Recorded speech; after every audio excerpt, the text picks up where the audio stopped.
नमस्कार दोस्तों। एक भूतिया गेम है बहुत ही बढ़िया वाला, मैंने अपने दूसरे चैनल पर डाल दिया हूँ। इस वीडियो के बाद उसको ज़रूर एंजॉय करना। लिंक डिस्क्रिप्शन बॉक्स में और कमेंट सेक्शन में पिन करके डाल दे रहा हूँ, मज़ा आएगा। अब आज के इस भूतिया वीडियो की शुरुआत करते हैं। नमस्कार दोस्तों। झारखंड में धनबाद नाम का एक शहर है। उस शहर के अंदर एक घर में एक जॉइंट फैमिली रहती थी, बड़ी खुशहाली से। लेकिन इस खुशहाल परिवार में एक लड़की खुश नहीं थी, जिसका नाम मायजा था।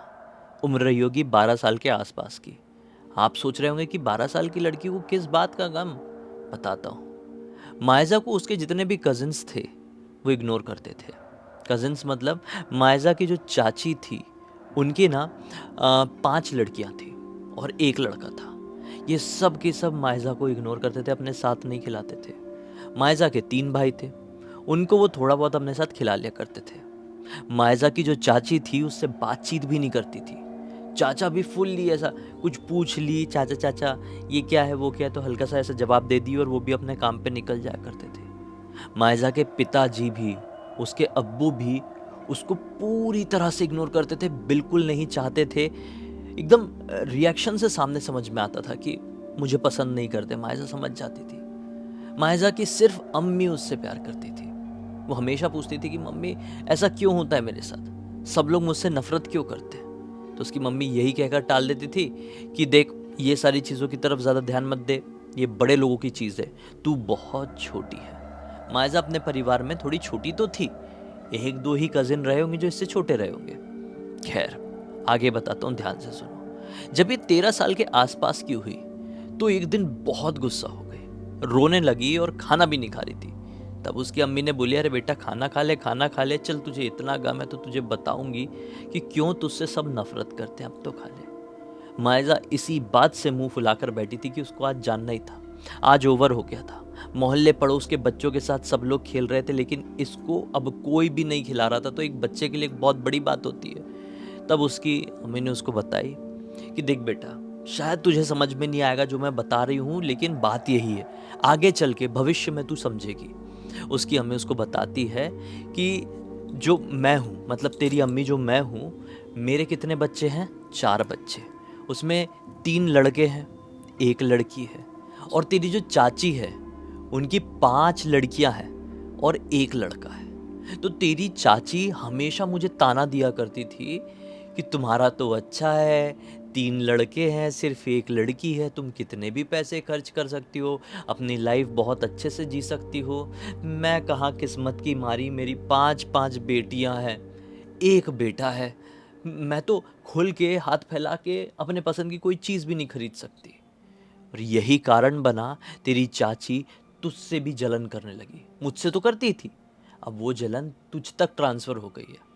और तेरी चाची ने अपने बच्चों को भी, यानी तेरे कज़िन लोगों को भी, तेरी दीदियों को, तेरा एक जो कज़िन ब्रदर है उसको भी यही पाठ पढ़ाई, यही परवरिश दी, तो वो भी तुझे इग्नोर करते हैं। तो ज़्यादा अब ये मत सोचना। अब अम्मी को ये लगा था कि मायज़ा बहुत छोटी है, उसको समझ में नहीं आएगा, लेकिन उसको आ गया। घर पे एक अकेलापन लगता था। वो हाँ, वो उसने अपने अब्बू के बारे में पूछे कि अब्बू भी मतलब मुझे क्यों? अब्बू ने इसके शुरू से कहाँ रहते थे पता है आपको? सऊदी में रहते थे। सऊदी में। जब इसका जन्म हुआ था ना, उसके 2 दिन पहले ही वो सऊदी गए थे और फिर 10 साल तक उससे नहीं मिले थे। 10 साल बाद इससे मिले थे। तो जब ये काफ़ी बड़ी हो गई थी, मिलने के बाद इससे थोड़ी बहुत बातचीत किए थे, इसको थोड़ा गोदी में उठा के घुमाए फिराए भी थे, सिर्फ एक ही बार के लिए। और फिर उसके बाद इग्नोर, एकदम नफरत सी हो गई उनको भी। तो ये चीज़ का कारण एक्चुअल में ना अम्मी को पता था, ना मायजा को पता था, ना पूरे ख़ानदान में किसी को पता था कि अब्बू ने सिर्फ एक दिन क्यों मायजा के साथ खेले, अगली बार से कभी क्यों नहीं खेले।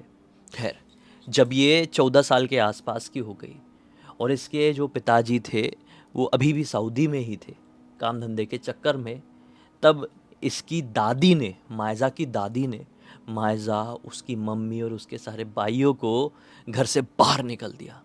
बोले निकलो। क्यों बाहर निकाला? क्योंकि जो मायजा की दादी थी वो अपनी छोटी बहू से प्यार करती थी ज़्यादा, छोटे बेटे से ज़्यादा प्यार करती थी, यानी मायजा के चाचा चाची से, उनके परिवार से ज़्यादा प्यार करती थी। इसलिए मायजा, उसकी अम्मी, उसके तीनों भाइयों को घर से बाहर निकाल दिया। किस्मत तो अच्छी हुई कि इनका कोई मतलब जो अब्बू थे ना मायजा के, उनका कोई दोस्त था। उसको थोड़ा सा ऐसा लगा कि बेचारे कहाँ जाएंगे, सड़क पे आ गए हैं, तो उसने एक किराए का घर दिलवा दिया और काफ़ी मदद भी किया था उसने। तब जाकर मायजा जब लगभग यही कोई 17 साल के आसपास की हुई तो लाइफ थोड़ी सेटल्ड हुई।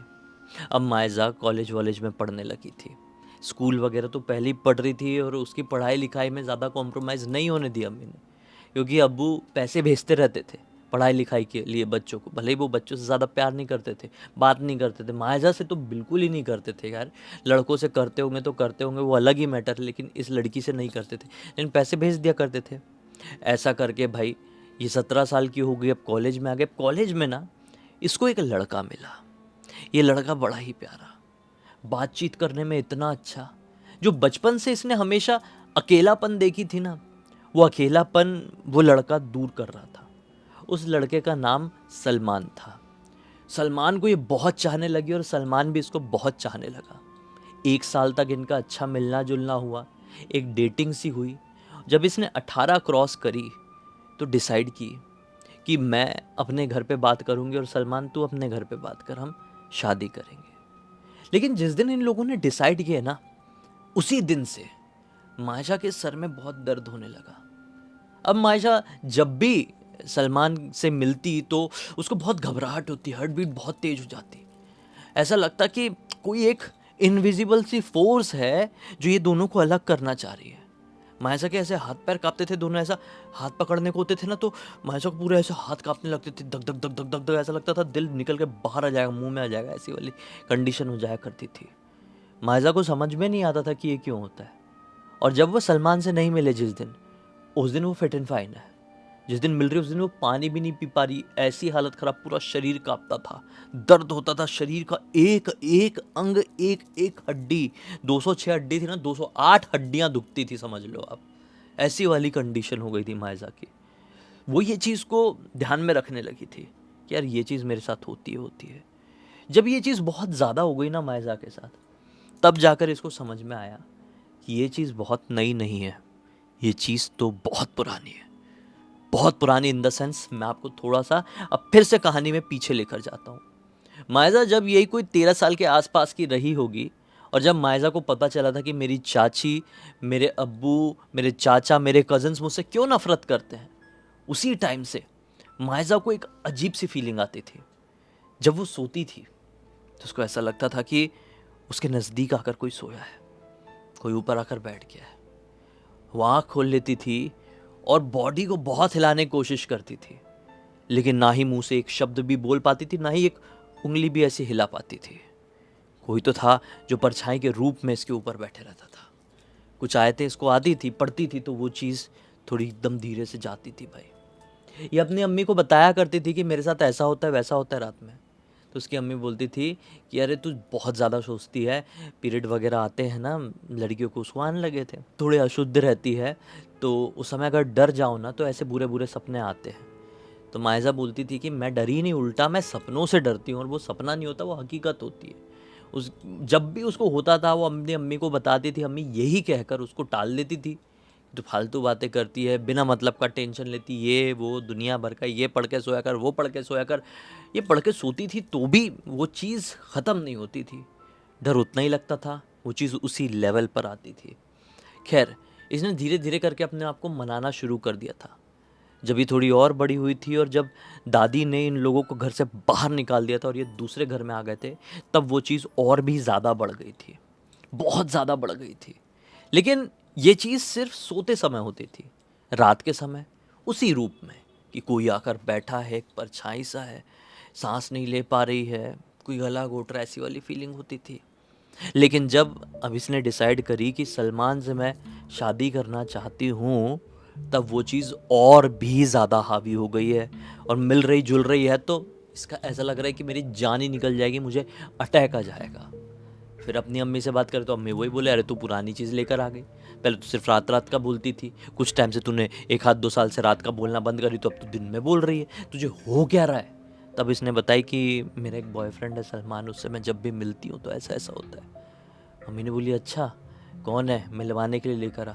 अब वो बात निकल गई। चली गई, साइड में हो गई।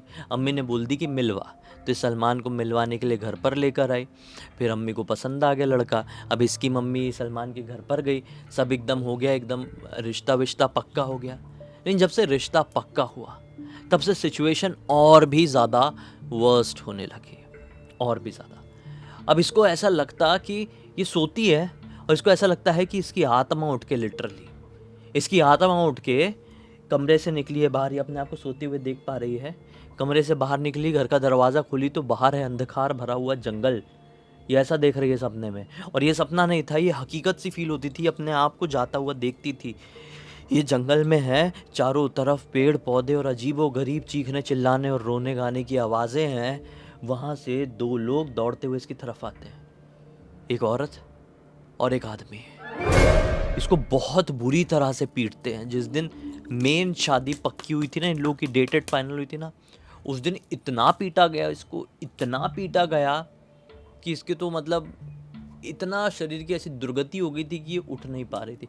फिर ये एक्चुअल में नींद से जागी तो लिटरली उसको उतना ही लेवल का दर्द था और वैसी ही चोट के निशान थे जैसे कि सपने में इसको पड़े थे जंगल में। ये बोली कि ये कैसा सपना है।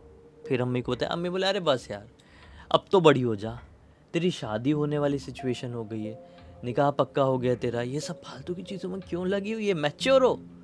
इसको लगा कि अम्मी झूठी समझ रही है, मुझे अपने बॉयफ्रेंड, अपने मंगेतर से बात करना पड़ेगा। सलमान के पास गई, वो भी नहीं माना, लेकिन फिर भी चलो। सलमान ने बोला इतना है तो मेरे साथ एक बाबा के पास चलो। अब कोई पीर बाबा रहे होंगे, उनके पास ले जाने के लिए तैयार हो गया। अब वो भी धनबाद में ही, थोड़े आउटर लोकेशन में, गांव की तरफ, कोई छोटे मोटे गांव में रहते थे। तो जैसे ही वहाँ पर पहुँचे, पीर बाबा का एक छोटा सा एक ऐसा रूम जैसा था, कुटिया जैसी, वहाँ पर बाबा के सामने जाकर बैठे हैं। बाबा ने सिर्फ इसका नाम पूछे, नाम क्या है, इसने बताया मायजा, ये नाम बताई पूरी। और जैसे नाम बताई, उन्होंने अपना आँख बंद किए, कुछ कुछ कुछ कुछ कुछ कुछ ऐसा उंगली हिलाते हुए कुछ कुछ बोले, आँख खोल के A to Z सब बता दिए।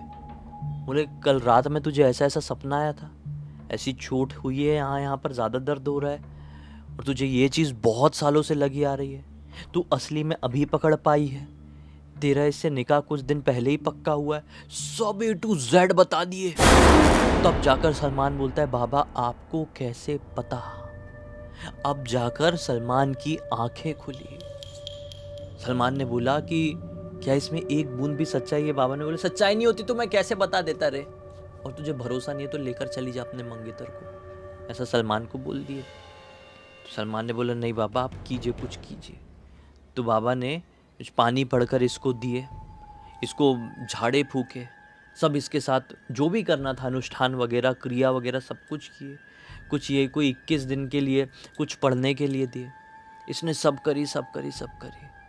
फिर धीरे से शादी का समय आ गया। जब ये करती थी ना तो इसको एक चीज़ होती थी, जैसे जो बाबा ने दिए थे इसको पढ़ के सोने के लिए, पीने के लिए, पानी वानी दिए थे। तो जब ये सोती थी ना तो क्या होता था कि सपने में ये ऐसे निकल के जाती तो है जंगल की तरफ, दो लोग इसको मारने के लिए आते तो हैं, लेकिन पीछे से कोई आता है जो उन दोनों को पकड़ के घसीटता हुआ फिर अंधेरे में लेकर जाता है, और फिर वो दोनों के चीखने चिल्लाने की आवाज़ें सुनाई देती है। ये सपने में देखती थी। कुछ दिनों तक ये चलता रहा। फिर वो दोनों इसको जंगल में नहीं मिलते थे, सपने में, सपने की बात कर रहा हूँ, ये जंगल में नहीं जाती थी। अब ये नॉर्मली सो रही होती थी, इसके ही कमरे में वो दोनों आते थे और ऐसा उड़ते रहते थे इसके ऊपर, लेकिन इसको टच नहीं कर पाते थे। 21 दिनों तक ये चला और 22वें दिन से वो सपना वो अपना टूट गया। 23-24 दिन बाद, यानी लगभग 1 महीने बाद पकड़ लो, ये दोनों फिर से, सलमान और मायजा, फिर बाबा के पास जाते। बाबा वो है क्या, मुझे ऐसा ऐसा दिखाई देता है, बाबा बताइए। तो अब कुछ दिन से नहीं दिखाई दे रहा। तो बाबा बताते हैं कि जब से तू 12 साल की थी ना, तब से तेरे ऊपर किसी ने एक चुड़ैल और एक शैतान छोड़ा था। वो बहुत खतरनाक लेवल के प्रेत है, प्रेतनी है, चुड़ैल है समझ ले। वो तेरी जान लेने के लिए ही आए हुए थे। पहले तुझे ख़त्म करते घोट घोट के, फिर तेरी माँ को ख़त्म करते, फिर तेरे भाइयों को, फिर तेरे अब्बू तक ये बात जाती। बोले बाबा लेकिन अब तो वो चीज़ नहीं आती, तो मतलब वो ठीक हो गई है क्या। बाबा बोले पूरे चांसेस हैं। मैंने तेरे लिए अपना एक जिन्न छोड़ा हुआ था जो कि पवित्र था, जो कि पाक था, तेरी रक्षा करने के लिए आता था। बोली हाँ मुझे सपने में तो ऐसा ऐसा दिखाई देता था बाबा। बोले देख वो पाक था, वो मैं तुझे बता रहा हूँ। अब वो चीज़ ख़त्म हो गई ना, अब तो वो चीज़ रिपीट होकर तेरे पास नहीं आएगी। लेकिन एक चीज़ ध्यान रखना, तू लिस्ट निकाल, तू नोट डाउन कर कि तेरे दुश्मन कौन कौन है, तुझसे कौन कौन नफरत करता है, तुझसे कौन कौन जलता है। उनसे मिलने जुलने नहीं जाना है, उनका दिया तुझे नहीं खाना है, कभी आमना सामना हो जाए तो उनकी आंखों में ज़्यादा नहीं देखना है, लिमिट की बात करना है और वहाँ से चलते बनना है। ये बोली बाबा मेरी चाची, मेरे चाचा और मेरे जो कज़िन ब्रदर्स थे शुरू से मुझसे नफ़रत करते थे या जलते थे। बाबा ने बोली ये सब मुझे नहीं पता, मुझे जितना पता था मैंने उतना तुझे बता दिया। अब बाकी आगे तू समझदार है कि किसने किया होगा या फिर किसने नहीं। तुझे किससे बचना है और किसके साथ खुलकर रहना है, तू बड़ी हो चुकी है, तू आगे से ध्यान रखना। और ये निकल गए, तब से चीज़ें ठीक हुई।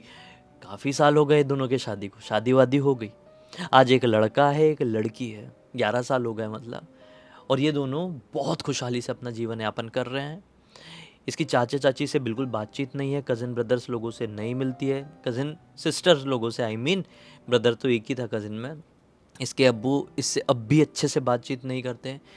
सिर्फ इसका जो पति है मतलब वो ही इसको बहुत चाहता है, एकदम अपनी पलकों पर बैठा के रखा है। और इसकी जो अम्मी है उनका देहांत हो गया सन 2020 में। 2020 में जो दुनिया में ये सब कुछ हुआ था उसी दौरान उनको भी परेशानी हो गई थी, उनका देहांत हो गया। अब जो कुछ भी है इस दुनिया में मायजा का, उसका पति, उसके बच्चे, आज भी जब भी वो उन रातों को याद करती है तो सिहर सी उठती है, सोचती है कि ऊपर वाले का लाख शुक्रिया अदा है जो ऐसा बॉयफ्रेंड मुझे मिला, ऐसा पति मुझे मिला जिसने मेरा जीवन संवार दिया। मैं बिखर गई थी, मुझे बना दिया। इस पूरी पूरी घटना की जानकारी मायजा ने ही मुझे इंस्टाग्राम पर लिख कर भेजी। मैंने सोचा आप लोगों को सुनाऊं, एक अच्छा मोटिवेशन मिलेगा कि जीवन में किसी भी तरह की परेशानी चल रही है तो परेशानी का अंत ज़रूर होगा। कोई ना कोई किसी न किसी रूप में आपके पास ज़रूर आएगा। आपको ऊपर वाला दुनिया में भेजा है तो परेशान नहीं रख सकता, आपकी सहायता ज़रूर रहेगी। बस आप पॉजिटिविटी के साथ आगे बढ़ना, सब ठीक हो जाएगा। इसी एक नोट के साथ कहानी का अंत करते हैं। अब तक देख लेते हैं तो लाइक ज़रूर कर देना, चैनल को सब्सक्राइब कर देना। और इंस्टाग्राम और हमारी वेबसाइट की लिंक डिस्क्रिप्शन बॉक्स में मिल जाएगी। इंस्टाग्राम में ऐसी ही कोई कहानी है आपके पास तो लिख के भेज सकते हैं। और हमारी वेबसाइट भी मतलब वहाँ पे बहुत सारी चीज़ें मिलती हैं जिससे आप अपने आप को सुरक्षित रख सकते हैं, जिससे आप अपने आप को गिरी हुई या ख़राब सिचुएशन से बाहर निकाल सकते हैं। एक बार आप चेकआउट कीजिए, मैं जो बोलूँगा समझेगा नहीं, देखेंगे तो समझ जाएंगे। कुछ अच्छा लगे तो खरीद लेना, बाकी चलो कल फिर से मिलते हैं। तब तक के लिए बहुत बहुत धन्यवाद। आपका दिन शुभ हो।